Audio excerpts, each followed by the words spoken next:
Hi అండి, welcome back to our channel Krishna's vlogs. Today recipe paneer fried rice.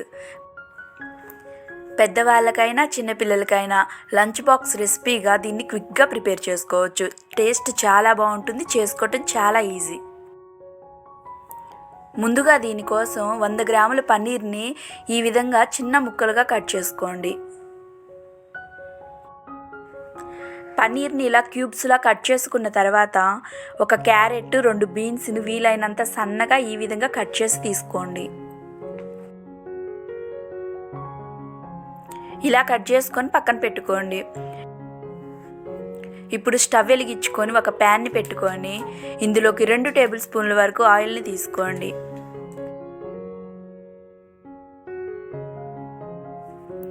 Oil heat అయిన తర్వాత ఇందులోకి 1/2 tea spoon పసుపు, 1/2 టీ స్పూన్ కారం, 1/2 టీ స్పూన్ సాల్ట్ను వేసుకోండి. ఇప్పుడు ఇందులోనే ముందుగా కట్ చేసి పెట్టుకున్న పన్నీర్ ముక్కల్ని వేసుకోండి. మంటను లో టు మీడియం ఫ్లేమ్లో పెట్టుకొని 2 నిమిషాల పాటు వీటిని ఫ్రై చేసుకోండి. ఇలా 2 నిమిషాలు ఫ్రై చేసుకున్న తర్వాత వీటిని ఒక ప్లేట్లోకి కానీ గిన్నెలోకి కానీ తీసి పక్కన పెట్టుకోండి.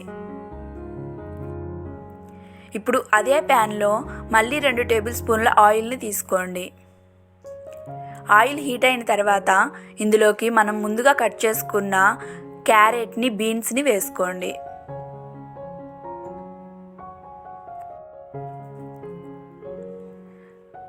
పావు టీ స్పూన్ సాల్ట్ని కూడా వేసుకొని మంటను హై ఫ్లేమ్లో పెట్టుకొని 2 నిమిషాలు వీటిని ఫ్రై చేసుకోవాలి.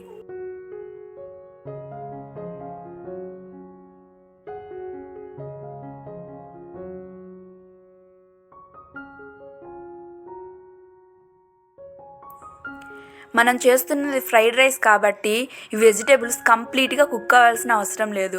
2 మినిట్స్ హై ఫ్లేమ్లో ఫ్రై చేసుకుంటే సరిపోతుంది. ఇలా ఫ్రై చేసుకున్న తర్వాత ఇందులోకి పన్నీర్ ముక్కల్ని, ఉడికించిన రైస్ని వేసుకోండి.